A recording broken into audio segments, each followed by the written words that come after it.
India has launched one of its largest multilateral naval exercises in the Indian Ocean, bringing together dozens of countries at a moment of rising strategic competition. This is not just a training event. When multiple navies operate together at scale, they reduce future friction. And friction reduction changes how quickly alignment can form during crisis. So what looks routine on the surface may, in reality, be structural positioning at sea? In this report, we explain what happened, who is involved, and why this matters for maritime power in the Indo-Pacific. The exercise brings together naval forces from Asia, Europe, the Middle East, and parts of Africa. Participating countries are conducting joint maneuvers, communication drills, search and rescue coordination, and operational interoperability exercises. Officially, the purpose is cooperation and maritime security. But when dozens of navies operate together in shared waters, the outcome is more than coordination. It builds familiarity, trust, and operational compatibility. Compatibility matters because modern naval power depends not only on ships, but on systems that can function together. The Indian Ocean is not peripheral. It is a primary artery of global trade. Energy shipments from the Gulf move east. Manufactured goods move west. Undersea cables carry financial data between continents. Control is not declared here. It is practiced. And when India hosts a large-scale multilateral naval drill in this region, it reinforces something specific. India is positioning itself not only as a regional actor, but as a coordinating maritime node. That is a structural shift, not a symbolic one. Joint exercises build what military planners call interoperability. That means different navies can share tactical information, coordinate maneuvering, integrate communications, and operate under unified command structures. These capabilities do not emerge during crises. They are built in advance.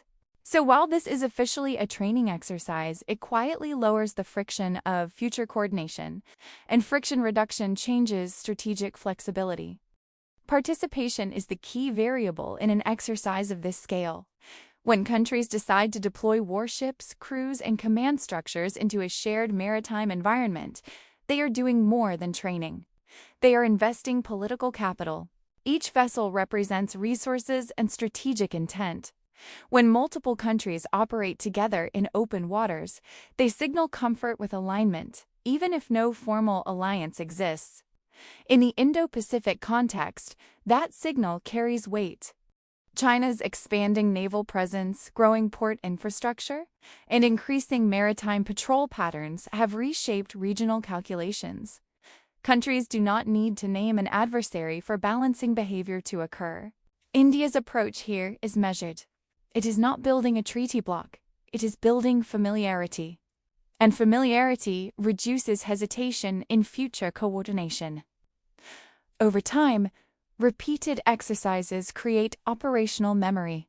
Commanders become accustomed to shared procedures, communication systems are tested, response times improve. This process does not generate headlines, but it changes readiness levels.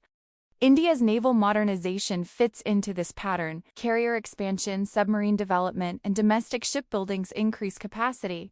But capacity alone does not create influence. Influence grows when other states can plug into that capacity with minimal friction. Exercises like this create that plug-in effect. Smaller regional navies gain access to shared operational experience without signing binding agreements. That flexibility allows coordination to scale if required, but without rigid structures. In a region where formal alliances can trigger political sensitivity, flexible coordination becomes strategically valuable. Naval exercises of this scale also test logistical endurance.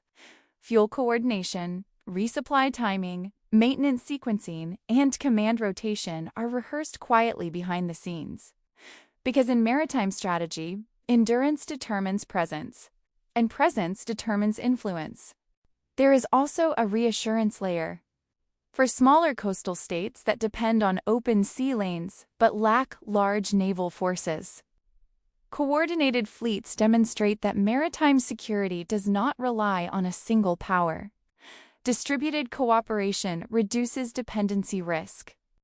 Strategic competition in the Indo-Pacific is increasingly maritime rather than territorial. Unlike land disputes, naval alignment does not require visible escalation.